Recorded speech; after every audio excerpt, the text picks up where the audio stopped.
Hi guys, before we jump into the episode, please share this podcast with your friends, talk about it, tell your girlfriends. We want to create a broader community with like-minded people, and the most common way that people find podcasts is through word of mouth. Please share it with your friends, share it on your story if you like it. We'd be forever grateful. Thank you. Okay, let's get into it.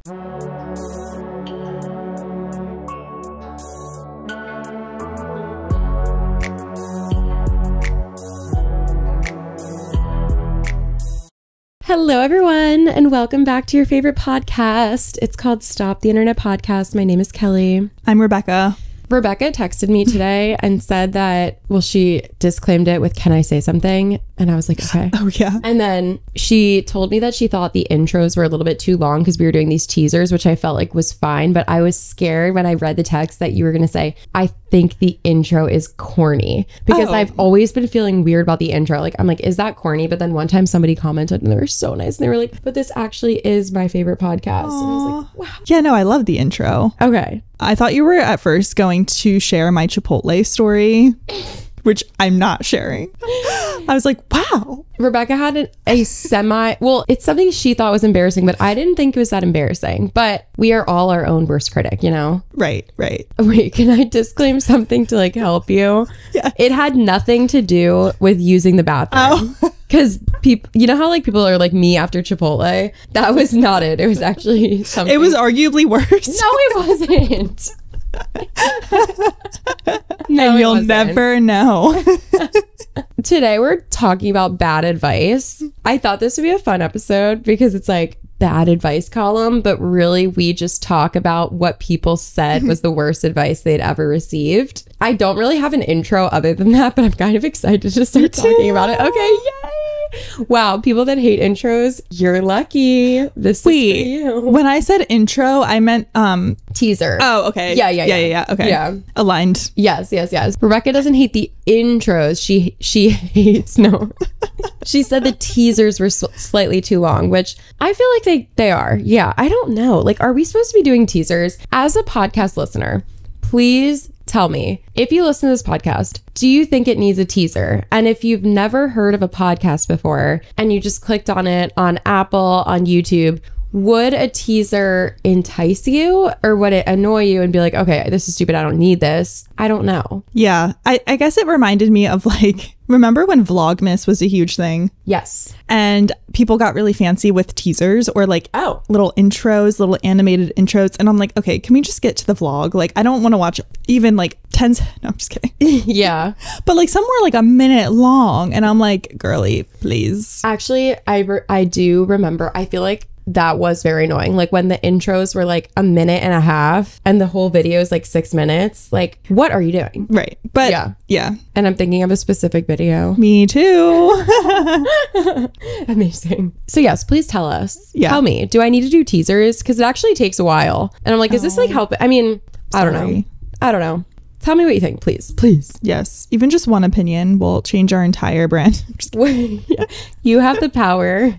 Oh, should we address the fact that we're not in our studio today? Oh, yeah. We're in an undisclosed location yet again. We're in a basement. Mm-hmm. Yeah. A windowless basement. Yes. And it's in the middle of nowhere. So it's in a state that we don't live in. Ooh, yes. Guess below. Yeah. Guess what state we're in based on... Okay, we need to move on. I was like, is the teaser going to make you click off? They're like, no, this will. Yeah. Okay. And to the point. Also, I cannot stop touching my hair today. It's like one of those days, you know? I have those, all the time. Same. Okay, I want to make a disclaimer about the advice. So I feel like a lot of times when people say, like, what's the worst advice you've ever gotten? The answer is, wow, are we like this? Not that there's windows in this basement, but the sun just came out. And now the lighting of the podcast is completely terrible because I turned the camera up all the way. Oh. It's okay. You know what? Whatever. Well, is it whatever? Or am I going to regret this later? No, we're going back down. Will you have to edit it? Like make it darker in post? Also, it just got darker. Yeah. Because there's no windows in here. Okay. I'm dead. back to my topic or sentence. Something that I noticed when people were asked what's the worst advice you've ever received, a lot of people are quick to be like, quit your job at, or like, don't do IT. And like another thing that came to my mind is like, don't buy Bitcoin, like in 2009. Like, yeah, none of that is really bad advice. It's more just like, you're either lucky or you're not. Like, you got lucky in your guess or you got unlucky in your guess. Like, it's not really, I don't know. I'm talking like during the .com boom, you know? Like if somebody told you like, the internet's not going to be that big of a thing, like that's really just a guess. It's not really advice, you know? Right. So the advice that we're going to be talking about is more like emotional, moral advice, things that could be applied to multiple different situations. And I think that's a little more interesting than just like a college degree will help you or not help you in certain jobs. Like, well, yeah. Yes. Yes. Okay. It will or it won't. Like, it's your guess. It's my guess. It's not that interesting. Yeah. You know? Well, I guess that's not a good example. But no, I get your point. More like a stock to invest in or like, whatever. Right. Yeah. Work in tech or don't. Like, nobody knew. And now we know. So now we sure know now. There was this story about this guy that bought all these popular company URLs before they had them, and then the companies had to buy this guy out, basically. I mean, where is he now, you know? Oh, he's in Ibiza. I was gonna say he's on a yacht in Ibiza. Yup. Yeah, that is definitely that .com boom. This guy I knew told me this whole story about how voice.com, like somebody bought that URL and then they went back, like someone was trying to buy it and he like went back and forth and he's like, this is voice.com. And they were like, we'll give you 30 mil, or like, we'll give you like 500,000 for it. And he was like, this is voice.com. And they were like, fine, we'll give you 10 million. And he was like, please, this is voice.com. And they were like, 30 million. And they just like kept like going up. I don't know if this story is true because one time I tried to Google it and I could not find the account. And so maybe this man was just lying to me. But then I think it sold for like 75 mil because he kept just being like, please, this is voice.com. This is going to be the biggest website. But now imagine spending 75 grand on a URL, like, or not grand, $75 million on a URL. Like that's not worth anything now. Yeah. URLs just ain't shit anymore. So if you invested in URLs in the 2000s, you received bad advice. No, I'm kidding. To bring it back full circle. Yeah. Badadvice.com. We should just start buying URLs based on pop culture phrases because someone is probably going to start a business called like, okay, well now I can't think of any. Yeah, now you just said URLs ain't shit. Right. Don't take my advice. URLs ain't shit. No, we should start getting the Instagram handles and the TikTok handles. See, yeah, to all of this stuff. That's where the money's at. Yes. Because you can call anything your URL. People don't even look at it. They just click the link in your Instagram. Yeah. Or your TikTok or your YouTube. Love it. Okay, my first piece of advice that I feel like I've always heard, it wasn't really given to me as much, but the idea of like, don't quit things. Even if you don't like it, like you have to finish strong. And I kind of think that's stupid to an extent. Specifically, I remember my one friend in grade school, her parents were very much like, do not quit. But when you're a kid from the age of kindergarten through 8th grade, that's when you're supposed to try like every activity and see which ones you like. But her parents were more in the mindset of if you try it, you've committed to it and you have to keep doing it. But I think that's so stupid because then it means, can you never try something and just learn that you don't like it through trying it and then stop doing it? Like, are you always quitting? So I remember she did band and her parents not made her, but like she chose to play the violin. After a year, she didn't like it. And they were like, well, you joined the band, so you have to join the band. Like you have to stay in the band. You can't quit band. So every year after from 4th grade through 8th grade, she was forced to do the band. And she said that she would sit in the orchestra and hold the violin and just move the bow and not even touch the strings. Like she would pretend to play because she just hated it so much. Oh my God. Because her parents wouldn't let her quit. I feel like that's not quitting. Yeah, that's sad. Right? I don't know. I was lucky when I was young. I feel like my parents let me try a little bit of everything. I tried, and I was bad at most of them, by the way, like soccer, softball, like all the sporty things. And then I was just not athletic.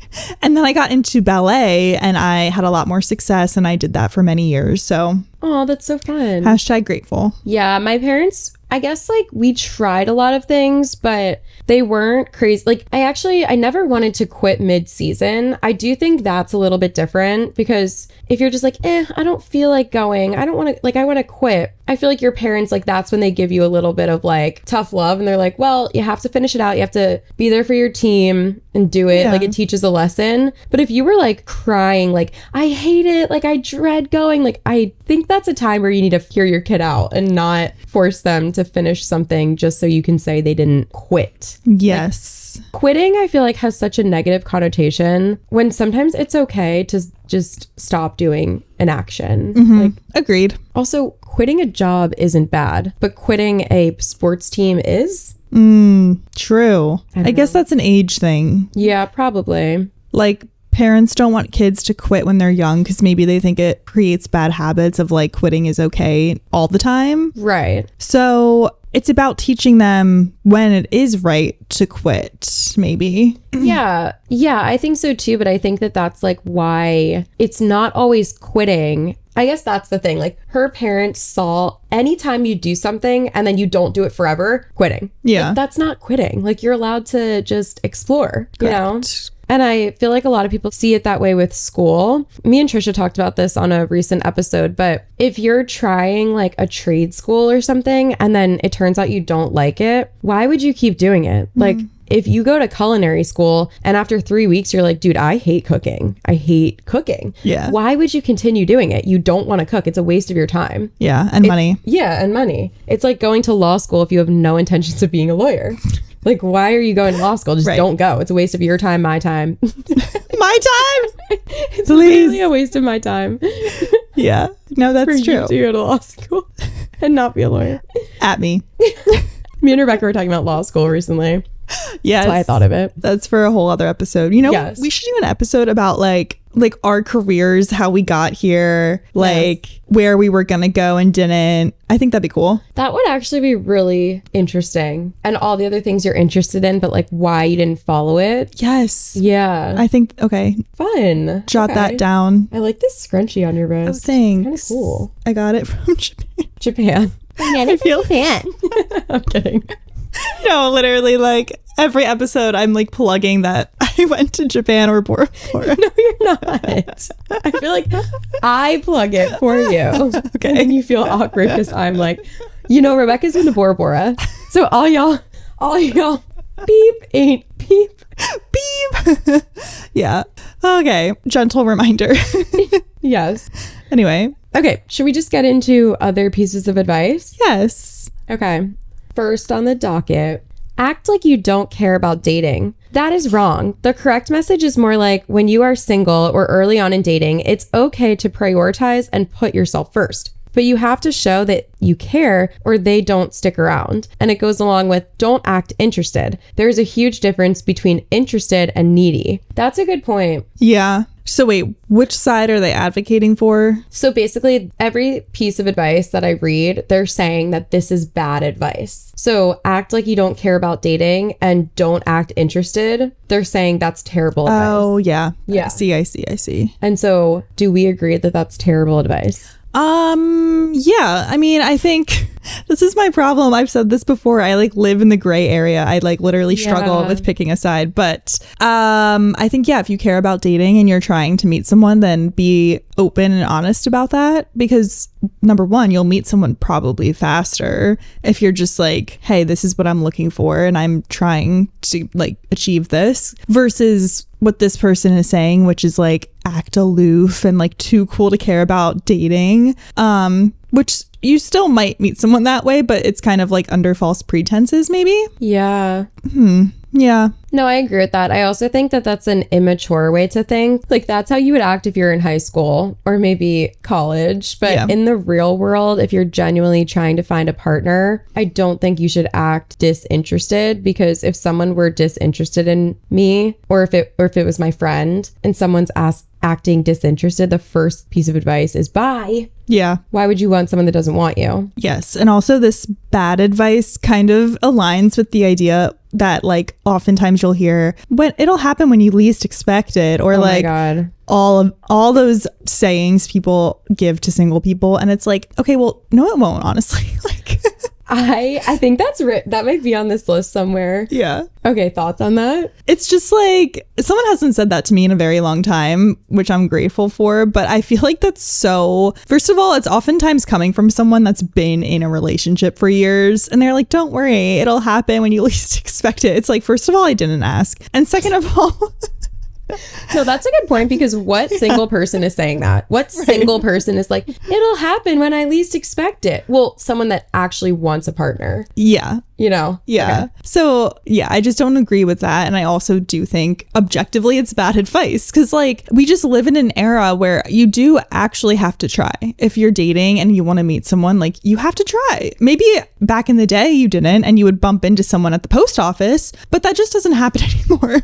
So Yeah. you do have to try. I agree with that. It'll happen when you least expect it. I do think I am like spiritual and a little bit woo-woo at times. Yeah. And I do think that there is a difference in energy that you put out. But I think that a lot of people who aren't woo-woo and are not spiritual, they still use that phrase. So it's not even what they're talking about. It's more just like a consolation prize. Yeah. Like, oh, it'll come, you know. It's like, okay, cool, it'll come. Yeah, sure.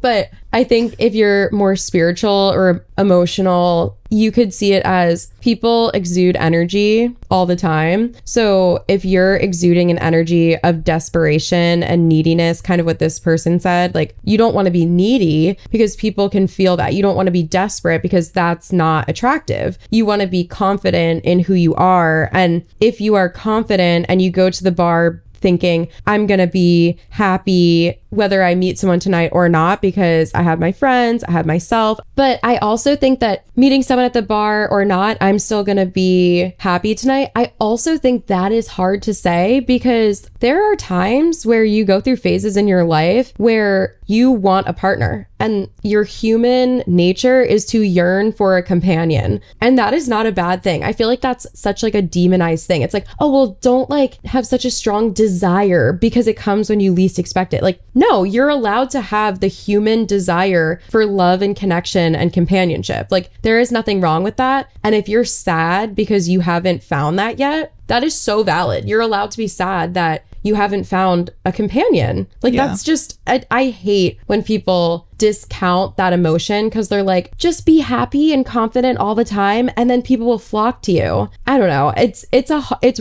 really easy to say when you're in a happy relationship, Yeah. and you're not like feeling like you're missing out on this thing. Yeah. You know? Mm-hmm. Totally. I do feel like, though, another point to that is the idea that, and everyone kind of says this, it's like, oh, as soon as you meet a guy or are in a happy relationship, that's when all your exes come flocking back to you. And it's like, why? I do think that is kind of like an energetic thing, because if you are spiritual or woo-woo at all, we do put out energy. I mean, that's not even just spiritual. You put out energy. You're alive, you know? Yeah. And so I don't know. I do think there is something to that. Like, if you are desperate, people are going to feel it, because it's going to, even if it's not energy, if you are desperate, you're probably going to act desperate. And that's not really attractive. That's not cute. Yeah. Cute. Yeah. So maybe it's not even, maybe that's where people that are woo-woo and people that aren't can find the balance. It's like, whether it's energy that they're reading or your actions that they're reading something. So yeah, I feel like the root of that advice is try to act confident and prioritize yourself, while also putting work and effort into dating and looking for someone. That's not what people say, though. Yes. Yeah. And if that's your goal, you know, like, if you just like own it, I think, regardless of what your goal is in dating, you know? Yeah. Yeah. And just like open up to your friends. But yeah, you just don't want to come off desperate. But also, I don't think it's bad to like sit in your room in the privacy of your own home with your close friends and be like, guys, I'm fucking desperate. I'm so lonely and I'm so sad and I want to find a person. Like, it's okay to admit that too. There's nothing embarrassing about that. In fact, your friend should be like, instead of saying like, oh, well, you'll find someone when you least expect it, like, look at your friend and be like, that fucking sucks. Yeah. And I'm sorry. And I hope it happens for you when you want it the most, you know? Yeah, that's actually a good point, to like empower people in that way. Because I feel like I've been on the receiving end of like single friends throughout my 20s who are like, Just like, I don't care. I just really don't care. Like, I don't want to find a boyfriend. And I'm like, well, you've said it now 10 times in a span of 1 minute. So I think you might care. And the Nile is a river in Egypt. And that's okay. Like, care. It's okay to care. Yeah. No, I do. I also think that, like, I think because of this, like, it'll come when you least expect it. And like, don't be desperate. People then are like scared to be like, yeah, I want it. Because people are like, oh, well, don't want a relationship. It like, just accept it if it comes, but you shouldn't walk around wanting it. Why? Yeah. I want a lot of things. And that is one of them. A very healthy relationship is one of them. Like, it's just weird that is like one of the only, because if you were walking around being like, I want a better job, I want a better friendship with XYZ person, I want a better relationship with my parents, people would be like, yeah, that's great. But then as soon as you say, I want a romantic partner that I can be healthy and like supportive with, people would be like, oh, well, don't want that. Like, it's not good to want that all the time. You're going to be desperate. No, you're allowed to want things in life. Yes. And you can also want something and at the exact same time not be desperate for it. But like, people seem to not understand that there's a difference.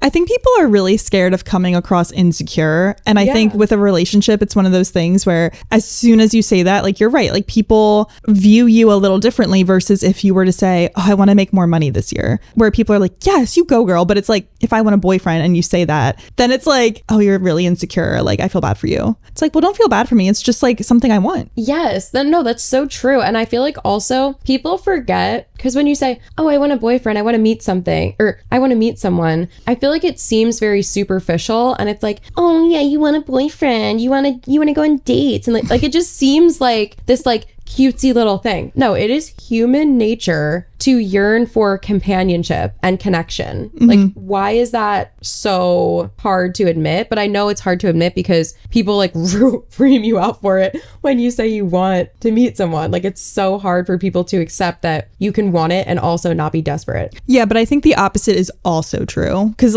like if you don't want it, people think that you're, you know, there's a fine line. Like for example, like right now, like speaking for myself, like I've been off the apps, I just don't want it. But then I feel like if you say that, the opposite is also true, where people are like, oh, she just must want it so bad. And like, you're like overcompensating almost. And it's like, no, but like both can be true. Like, you go through phases where you want to be in a relationship, and then you go through phases where you don't. And people are going to find issues with either one. That is also so true. And I feel like it's because, one, people don't believe you when you talk. Like, yeah. I feel like I have conversations with people so often where I say something and they're like, oh, so you feel like, I'll be like, I kind of feel A, B, and C about it. And they're like, oh, but because of like these things that you said, you feel X, Y, and Z about it. And I'm like, no, I think I feel A, B, and C about it. And they're like, right, you must feel. And it's like, no, how about you believe me when I tell you something? Because if I was sitting here and lying, there'd be no point of this conversation. Like, we're just talking as friends. It's not like I'm trying to impress you in any way. Like, it's just how I feel. I don't know. I feel like it's so easy for people to like just assume that what your friends or, you know, other people are telling you is not actually what they mean. Yeah. But why don't we just tell? But because maybe it's because people do that. Like, I feel like a lot of people do that because they're scared to admit certain things, because literally people do this. Like, yeah. It's like a never ending cycle, you know? It's like one of those circles with like arrows in it. And it's like, I don't tell people the truth because they judge me, because when I tell them the truth, they don't believe me. So I don't tell people the truth, because like, it's literally never ending. No, that's so true. I've been very picky too with who I talk to about certain things, because like, if I say that and then people take it the wrong way, it just really bugs me. Yes. And what I want to say back is like, no, you're just projecting your own insecurities onto me. And that's very clear to me. Like, if I say, oh, I'm just like content with my life and being single, like, people don't believe me sometimes. And they're like, and I'm like, I'm sorry that you know, have this feeling of needing to be in a relationship, and that's your own journey. And I don't judge you for that. But like, I'm good, you know? Yes. And actually, my boyfriend was recently in a state that is like stereotypically everyone there gets married very, very early, and they find like they they find a partner, they date for an extremely short amount of time, and then they get married. And literally, if you were like 22, 23 in this particular place that he visited, people would be like, what's wrong with you? We're 27, 28. And he went out there and he was talking to people and they were like, wait, so you're 27 and you're not married yet? And he was like, yeah, like, and they were like, oh, you're just still figuring it out. And he's like, yeah. And when he told me that, I was like, that's even weird to say, because just because you're not married doesn't mean you're figuring it out. And even if you are married, you are still figuring it out. Like, figuring it out just means living life and like flowing down the journey that you're meant to be on in life. And it just was so odd to me that they were like, because you're not married, you're in a figuring it out stage. No, I figured it out. I don't want to be married young. That is what I figured out a long time ago. And that's the reason why I'm not married right now, because I am not in a rush. And that is something that I figured out. Like, I don't know. That's just a weird way to put it. And I just feel like every time someone, an adult, especially a young adult in their 20s, maybe 30s, is in a time period of transition, whether they don't have a relation or aren't in a relationship, maybe they are living with their parents in between apartments, maybe they're moving, deciding if they want to buy a house, whatever. People throw this label on them of like, you're just figuring it out right now. And it's like, we are all figuring it out. Yeah. Like, that is what life is figuring it out. Wow. So like, it's just weird to like, but I feel like those people are like looked down upon when you're just figuring it out. It's like, oh, well, don't feel bad for yourself. Don't feel bad for him. You know, he's figuring it out. Like, what? Like, that's a weird phrase. Like, I just feel like there's a negative connotation with it sometimes. Totally. Like, there's nothing wrong with being in a period of transition. Oftentimes those periods you learn and grow the most in. Yes. If like something happens in your relationship, or you're forced to move to a place you don't want to move to, it's like, but you are, I don't know, you're not, it doesn't mean you're giving up. It doesn't mean you need to be on the receiving end of these like really demeaning phrases from friends and family. Like, no, you're doing fine. And yeah. Also, back to the dating thing, I've thought about that when I do jump back into dating. I don't think I'm telling anyone. Like, literally, I'm not saying a damn thing to any single person in my life. Except, okay, maybe like for safety purposes, I'll tell someone. That's a good point. If I'm like going out late at night or something. But like, yeah, I'm just over it. Like, I'm over it all. And I know most people are really well intentioned, but like, I'm over it all. It is just really, really easy for people that are in relationships to make blanket statements about relationships when you have no clue. And like, yes, they do have good intentions. Like, your friend wants to make you feel better about yourself. They want to say, it'll happen. But like, that actually doesn't make you feel good. Like, it's just it's empty words almost, because it's like, yeah, I know it's going to happen. The thing is, it hasn't happened for the past 5 years and I don't know when it's going to happen. And that makes me feel sad. And that's okay. I don't know. It just, or you don't even feel sad. Like, you just don't, you know, like, I guess I'm speaking more to like the, if you want a relationship and can't find one, but yeah, sometimes. And I think that's kind of the point that I was getting at with the person in this other town that was telling my boyfriend, like, oh my God, wow, you're not married. And kind of what you're getting at now is, or it seems like, is like, people can't understand that if your goal in life, like your number one goal, doesn't revolve around getting married, you are like lying to yourself, or you are so unfathomable that like they can't even comprehend the words that you're saying. Yeah. Like, not everyone's goal in life all the time, at all times, if they're unmarried, is to find a person and get married. And even if you want to like find someone to hang out with, it doesn't mean your goal is to be in this like long-term relationship that's 100% committed at all times. Like, sometimes people just want to flow and like, I don't know, focus on other things like that. Like, why is that so hard to believe? I don't know. I've literally had friends point blank stare me in the face and be like, all right, like, let's get a move on. In reference to dating. And I'm just like, no, I am getting a move on, but it's with other things. Like, I'm trying to build a career. I'm trying to prioritize my friends and my self-care routines and my family. Like, you get a move on. Yeah, why don't you get a freaking move on? Why don't you relax? Why don't you pump the brakes? Why don't you take a step back and see things from a bigger perspective and know that not your goals aren't everyone else's goals? Totally. And that, yes, can be applied to many, many things. But with dating, it's just like so irritating. I'm going to be totally one of those people where like, you'll know I'm dating when you get my wedding invite in the mail. Like, for real. Like, for real. I'm being dead serious. So I actually did. And you all put me in this position. Just kidding. No, for real. I actually did think it would be really fun to like never talk about your relationship. And then just when you're engaged, like that's the first post. It's very celebrity of us. I know. I kind of love it. Maybe I'll do that. Yes. Okay. There's still time.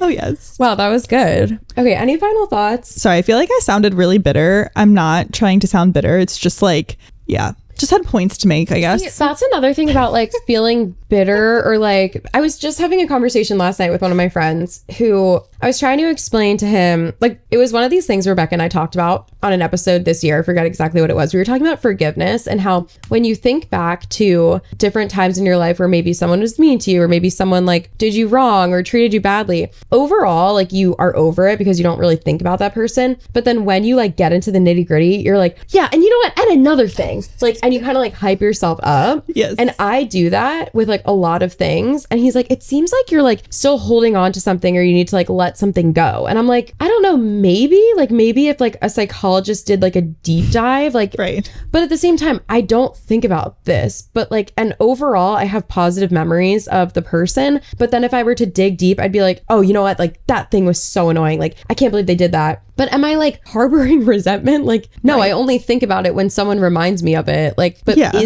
Does that actually mean, like, I don't know, dude. And then he was telling me about these studies that like, if you like do a deep dive about, like, I don't know, I was like, okay, like maybe there's a lot that I don't know. And like, maybe I am holding on resentment in like this weird like corner of my brain that I don't really think about that much. So then I just don't, then I think that I'm not holding resentment, but like, I don't know, whatever. I guess what I'm trying to get at is like what you just said, like, you're not bitter just because you're annoyed that this certain thing has like happened so many times where like people that care about you just say the wrong thing. Yeah. But it's like, you can love someone and love their intentions and like be so happy that they're in your life, but at the same time be like, girl, like, come on. Like, I've heard it before, I hear it again. Please, like, stop saying the same thing over and over again. Like, it's just annoying and you don't get it. And it's okay that you don't get it. Yes. But it's just a fact. Yeah, actually, that's a really good point, because I would say overall, not to just negate everything I just said, overall though, like, I haven't been super bothered or annoyed by friends, or not friends even, like giving me dating advice, although it may seem like it in this episode. I think it's like what you said though, sometimes you just, when it gets brought up, you're like, and another thing. Yeah. And I feel like you and I are both very good at like reminiscing and like...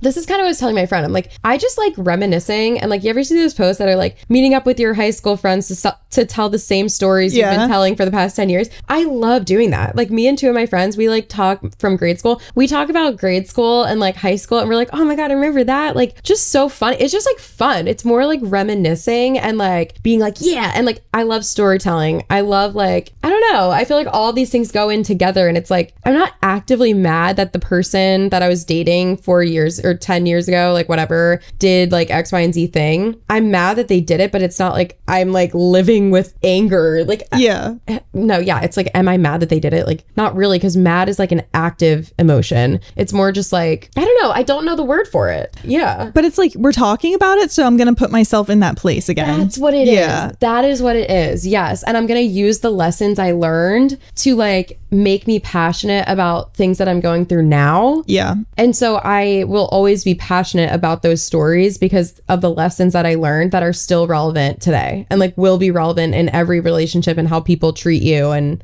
all that. Yeah, that's a good way to put it. It's like you put yourself back in that situation. Yeah. Okay, loved that. That was good. I have so many pieces of advice, and that was one. Like, we got through one so far. I mean, listen, we can always talk about dating. Oh, wait, you know what? I know. I love it. I love it. The second one is actually, we kind of just covered it, is stop trying. Love will happen when you aren't looking. Oh, God. No, it won't. You need to put effort into, stop applying for jobs. Jobs will come to you when you're not looking for them. Right. No, they won't.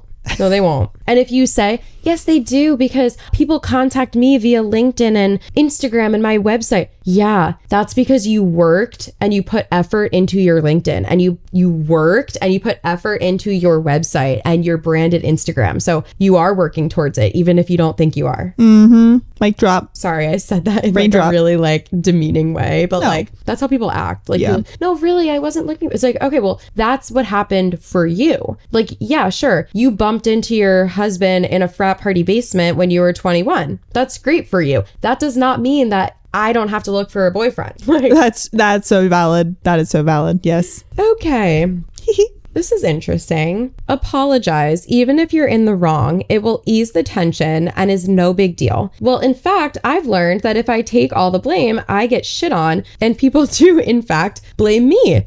I've spent my entire life trying to undo that advice. That is so funny to me. Really? Yes. Why? Wait, so again, this is saying that's bad advice. Yeah, so I guess I should say quotes to make it clear for like us and the listener. So quote, apologize, even if you're in the wrong. It will ease the tension and is no big deal, end quote.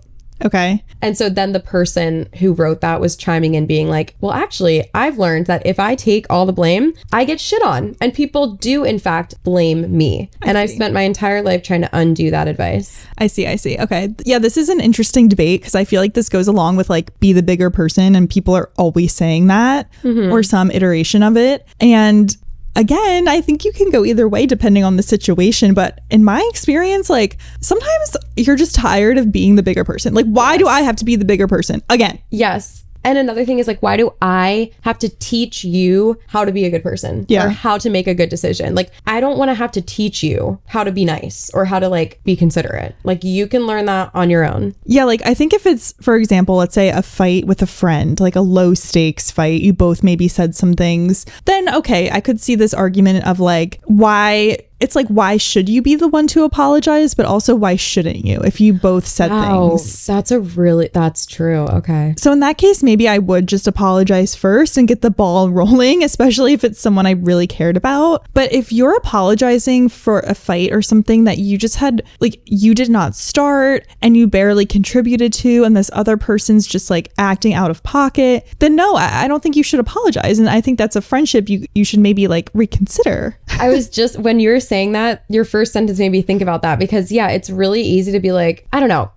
Okay, because wait, sorry. I have so many thoughts that I like can't even get them out. We're bursting. Can you say your first sentence again? Because I feel like what did I say? You said something about oh yeah, if it's like a small fight. Yeah. Okay. If it was like a small fight, yeah, I agree. And you genuinely both did something wrong, sure, be the first person to apologize. But I think that sometimes if it's like a bigger thing and someone is consistently doing things to you and you would never treat them like that, or you would never do that to a friend or anyone, if you apologize for that person is going to learn that if they act that way in life and towards you, they will get away with it because you're going to accept it and let it happen. And you're going to come to them and be like, I'm sorry this happened. It's okay. So if you genuinely didn't do anything, maybe you could apologize. No, see, you don't need to. It's not an apology. Because I was going to say you could apologize to be like, I'm sorry I didn't reach out earlier, but can we talk about this? Or like, I'm sorry that it came to this. Yeah, like maybe you're sorry that it came to this in the way that like you're sorry that that stranger is going through a hard time in life. You know, it's not your fault, but you're still apologetic towards the person, towards the situation. So maybe you could say that like,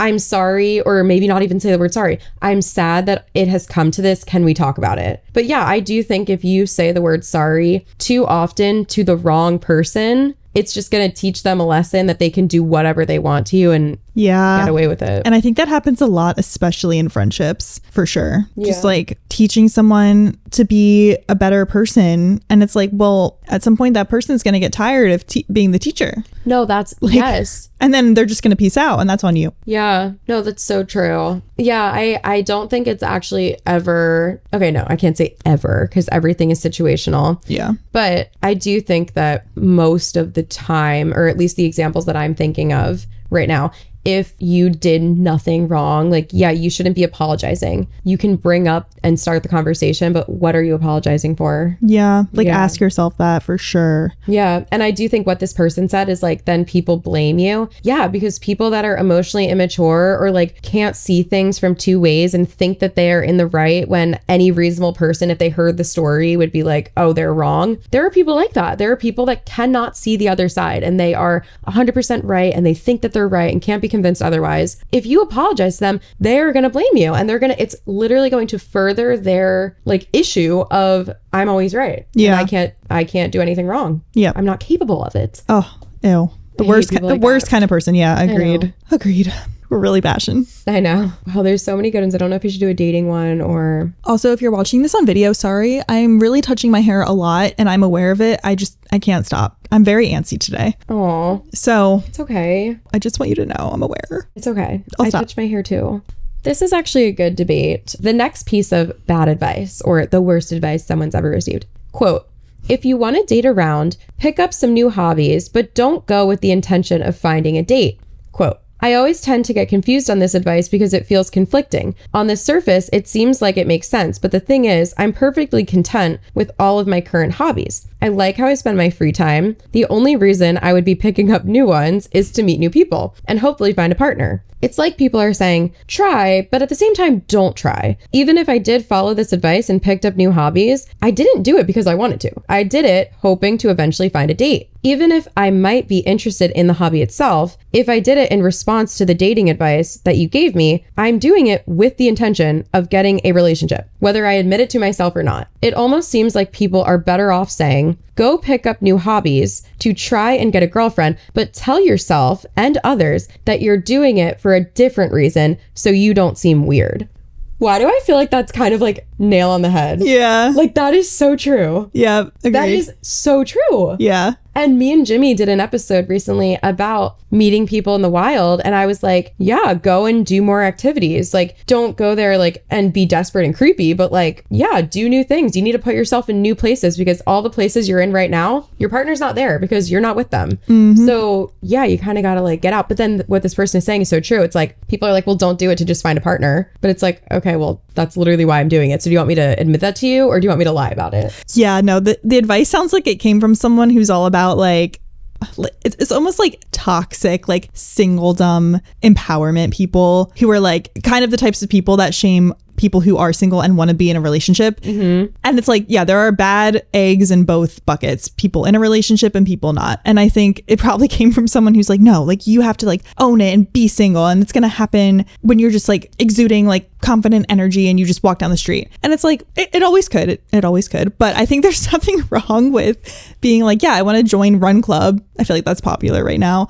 I want to join a Run Club and I want to meet someone, period. Go off. Your time is your time. Do it, spend it how you want. Yeah, I think that it's fine to admit that. I guess it's like the fine line between, overall baseline black and white. I think you are allowed to pursue new hobbies with the goal of meeting people. But I think where it becomes problematic is if you, like, let's say you join volleyball.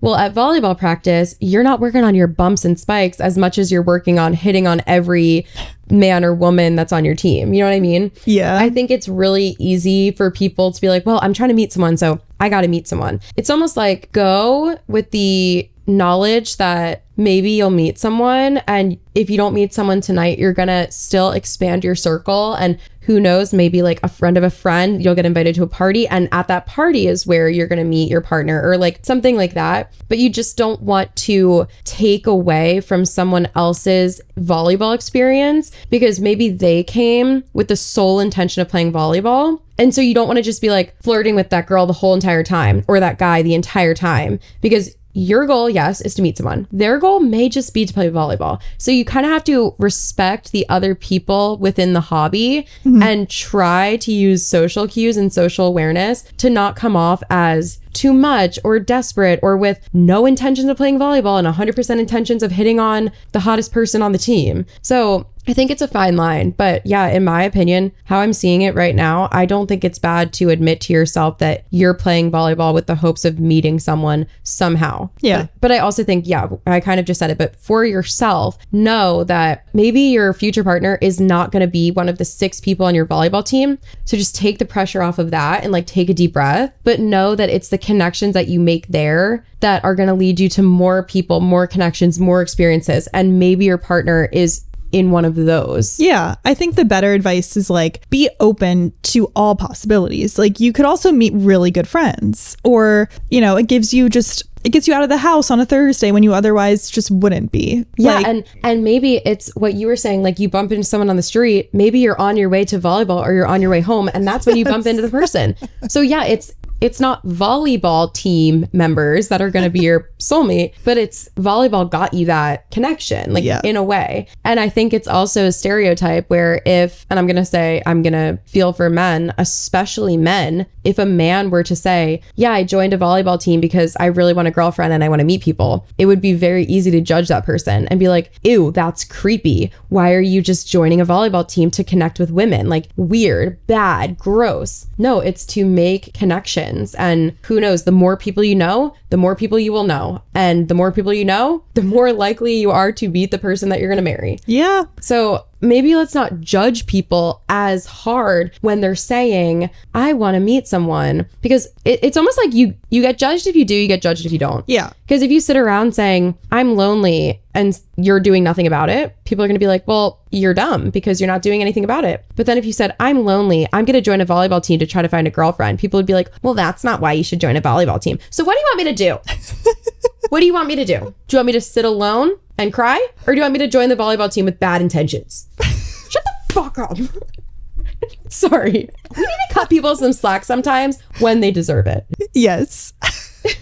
That was so good. That's so true. Like, you really are damned if you do, damned if you don't. That's the phrase. Yeah. Yes. It's really, you can't win. So you might as well just do, you might as well either just cry in your room or join the volleyball league. Yeah. Pick your poison. And I think join the volleyball league, but don't be creepy. That's like the base of it. Is join the volleyball team. Don't make it your entire life. Yeah. Like meeting someone your entire life, you know? Yeah. And realize that it's okay to be a little creepy. Because if you're trying to meet someone, like, someone may take it as creepy when you're just coming up to them after practice, you're all sweaty and you're like, hey, like, want to grab drinks? Like, you know, someone might take that the wrong way, and that's okay. Like, you're putting yourself out there, but don't make it, you know, don't be like breathing down someone's neck the entire time or like stalking them afterwards. Yes. No, exactly. That's what yeah. And also, sad truth is, like, whether you come off as creepy or if you come off as normal, that's going to depend on if the other person finds you attractive or charismatic. Facts. So, you have Riz or not. Yeah. Watch some Riz videos on TikTok before. I don't know. Yeah, I would say don't put pressure on it. And even if you're gonna like shoot your shot at a situation like volleyball, do it in a really, really casual, no worries, like maybe even friend group way, because you do want to keep in mind that some people are playing volleyball with literally the only intention is volleyball, and they don't want to get drinks after. They don't want to meet someone. They don't want to have to like worry about rejecting someone, because like saying no to a person on your volleyball team that you like and respect, but you just don't want to go on a date with is hard. Like, you don't want to, that puts pressure on that person too. So really just take it slow. Don't put pressure on it. Only do it if it feels right. And you really, really got to look out for social cues even more than you do at a bar or at that's true. Almost anywhere else. Yeah, that's very true. Yeah. But don't worry, it'll happen when you least expect it. Yeah, so just don't even try. Clearly, we had a bone to pick today. I know. I kind of just, what that person wrote with their like analysis after the quoted like advice is so good. Like, I was like, damn, you really wrote that well. You ate. They ate. Okay. This is so funny. When I was first married, a coworker told me that the secret to a happy marriage was to always have a mistress on the side. He had been married and divorced 3 times, so I took it with a grain of salt. Could you imagine if someone said that to you? A giant bag of salt, please. Please. Grain, not a grain. No, I cannot imagine. It's giving Henry VIII, like, please. Didn't work out for him, did it? It's not giving. It is. Wow. You ate with that one. This is kind of similar wavelength, but the common phrase, quote, good things come to those who wait, quote, nah, F that, go out and get it. That's kind of true too. And I don't know where did that phrase come from? Like, do you think it just came from like teaching patience, or when you put in work, you have to just like keep it steady? I think it's definitely something parents, I think it's more so towards really little kids. Like, good things come to those who wait, and it's a child who doesn't want to eat his green beans because he wants the cookie. Right. Like, totally. Yeah. I totally understand that line of thinking there. But yeah, I think in general, if you're past the age of like 12, that's not true. Yeah, you got to work for it. You got to work for what you want. Yeah. Okay, next up. Quote, be persistent, you might win her over, unquote. No, this would make me a creep who doesn't respect her decisions or accept that I might not be right for her. Then this is something that goes along with that. Quote, there's a linear scale between persistence being acceptable and conventional attractive, unquote. I think that's very true, sadly. Yeah. Actually, this reminds me, remember that story we did like many podcasts ago about that guy? Or maybe it was a girl, I forget. But like, someone chased the other one so hard and they eventually got married. Yes. And then it's like, well, do you really want to be that person? It's like, oh, he finally just got me. It was so many DMs and so many, asked out dates, or I'm wording this really weird. So I finally married him. It's like, no, like. Yes. No, that's so true. And I feel like I feel this way about situations like that. Love at first sight. I knew when I knew, but they're talking about like day one of meeting. All of these things, like you were either like meant to be together or you weren't. Like you're either going to get married and last forever or you're not. Sometimes people that say, I knew from day one, love at first sight, like he wore me down, but it turns out we were supposed to be together. Like, yeah, sometimes you're going to be right, but that doesn't mean that you were right in like, when you know, or love at first sight. Like, I feel like I'm being so confusing. I'm sorry. Like, because if that's your experience and you say love at first sight, I knew on day one it was going to be my husband. Maybe you work out. Okay, sure. There are examples of that.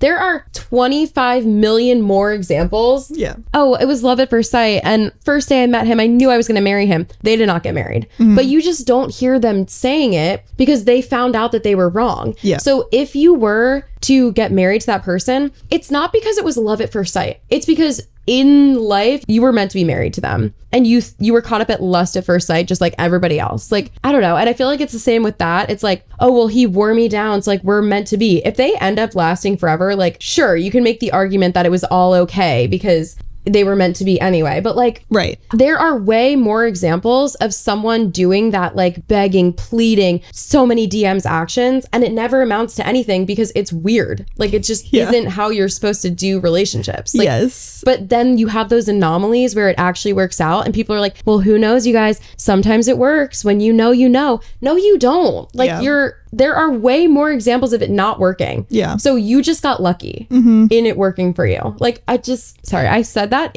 I could not have said more words to get that point across. No, I'm sorry. I understand. And then it's okay. I think it's easy when it does work out and then for that person to be like, well, it was love at first sight. It's like, well, that's convenient. Exactly. And that's what I mean. I don't know. I'm being so confusing right now.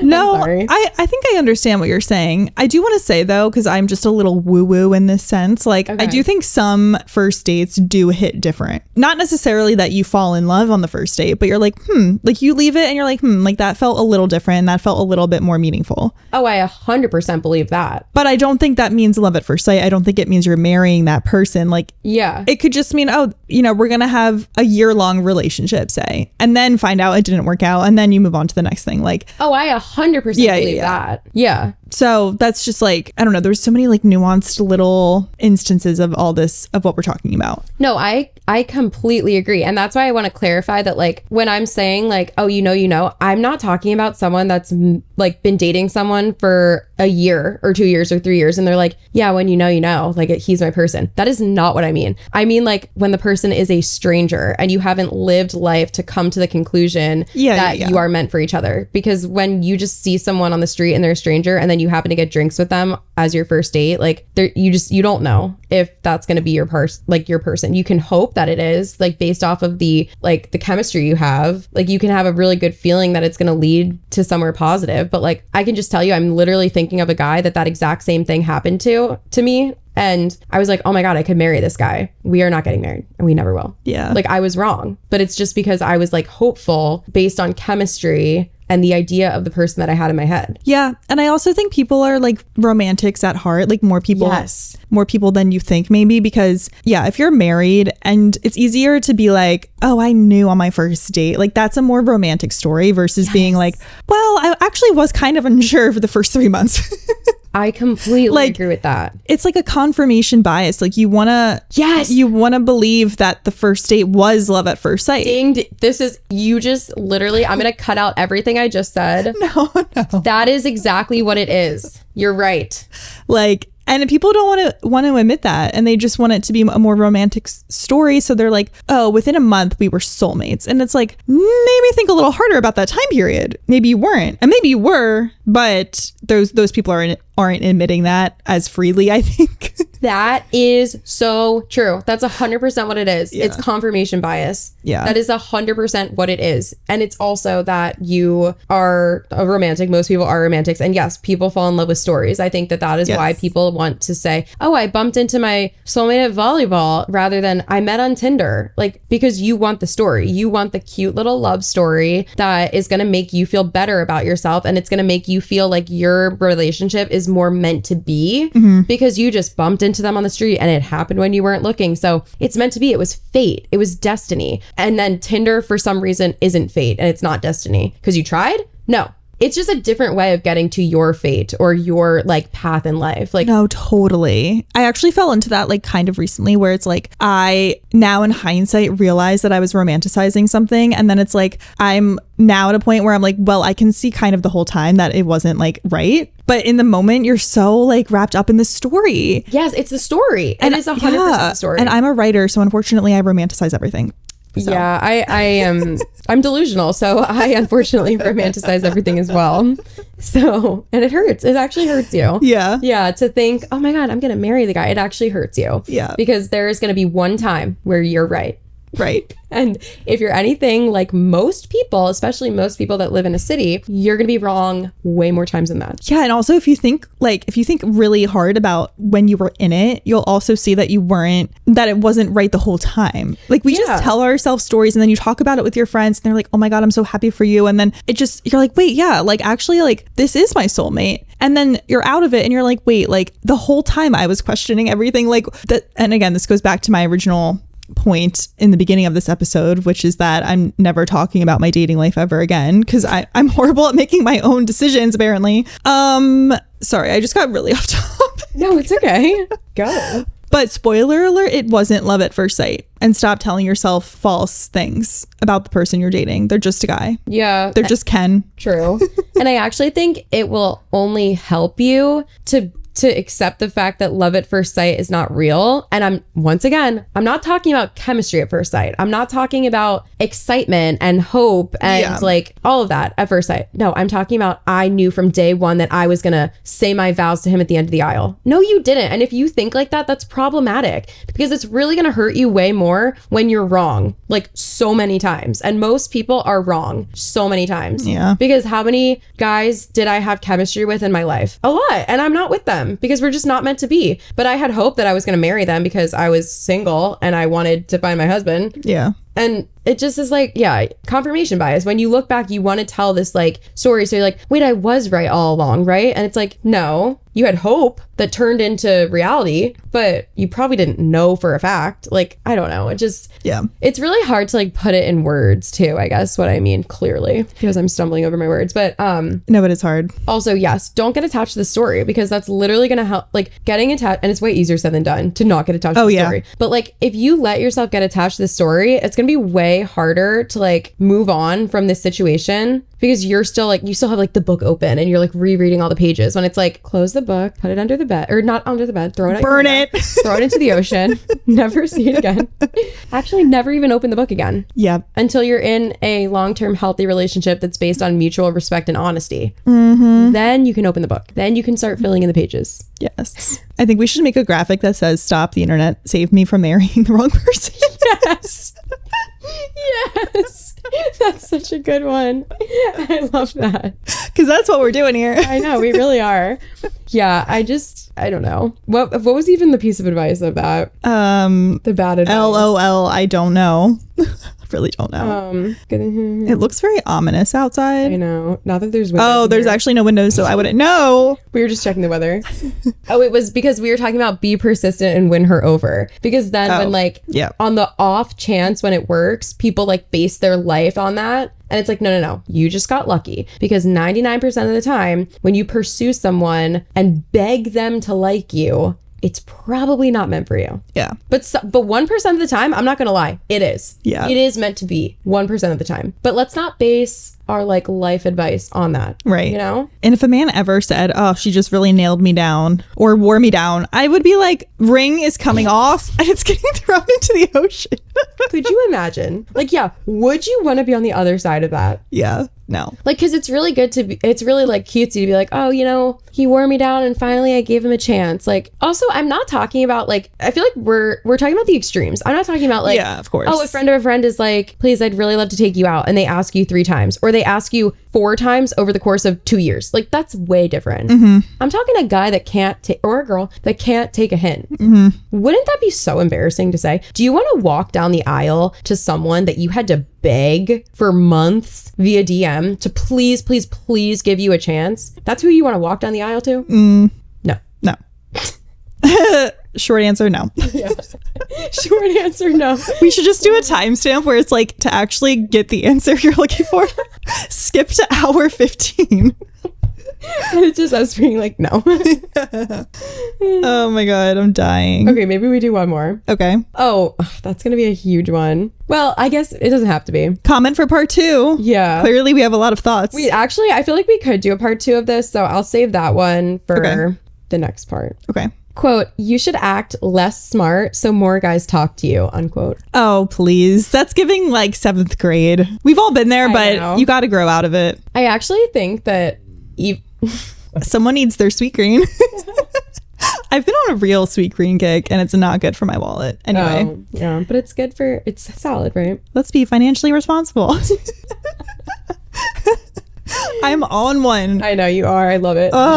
Friday energy. I know. Actually, I think my high school was an anomaly because it wasn't like other girls. It wasn't like other girls. I wasn't like other girls. Yeah. No, seriously though, like the most like popular girls or the popular crew, they all cared so much about grades and going to a good school. And like anyone that was just like really popular, like probably went to like a really good college and they really cared about their grades. They were in AP classes. Interesting. The coolest people in the school were not on the football team or the basketball team. Like, sure, there was some people that were great people and super nice and cool that were on the football team or were on the basketball team, but it wasn't like they would walk around the school and be glorified. Like, I couldn't tell you if the football team won or lost on Friday. Like, it just wasn't a thing. Interesting. Basketball was a little bit bigger at my high school because they had a history where they had been good in the past, and then they were kind of like, when I was a senior though, they weren't like, you know, standouts. Sorry if you were on the team. Cheerleaders, not like, I couldn't tell you who was a cheerleader and who wasn't. Like, they were not like walking through the hall, cheerleader, head cheerleader. No, anyone could be on the cheer squad. Sorry, if you could do a standing back tuck, you could be on varsity cheer. That's what it took. Yeah. I was about to try out. I was trying to learn a back tuck so I could, like, no. Go to the Olympics. It was not like cheerleader football. Like, not one cheerleader was in a relationship with someone, with the star of the basketball team. Like, you know what I mean? Nothing. And then, I don't know, what else? Like, like if you genuinely didn't care about grades, I feel like it's one of those things where people that would be like, oh, I haven't even checked my grades this semester. Well, that's because you're really smart. So like, it's funny to seem like you don't care about it if you're in AP classes. But then if you were like actually not smart, it's not like cutesy and cool to walk around being like, oh yeah, I failed that class. People would be like, oh, that's really weird. Like, why would you fail that class? Like, you should probably try harder. Like, it was like the opposite of what like every high school like movie is about. Yeah. I don't know. No, totally. But I thought that was funny because act stupid and guys will like you. I feel like, no, guys probably liked the girls that were applying to like some good school that I don't give a shit about now. Yeah.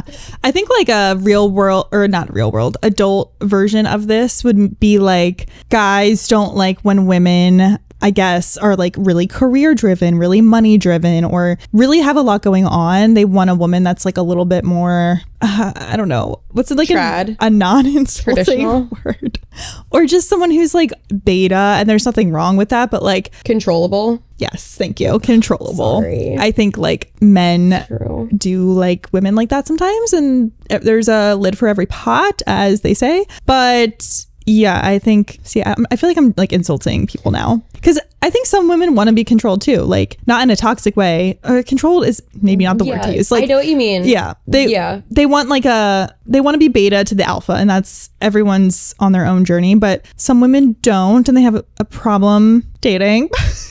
No, I feel it's like some people want to, like, when you're in the airport, some people want to be walking in front of you with the boarding passes in their hand, and some people want to follow along and not have to think. And sometimes it's the opposite. Sometimes the woman's in the front, sometimes the man's in the front.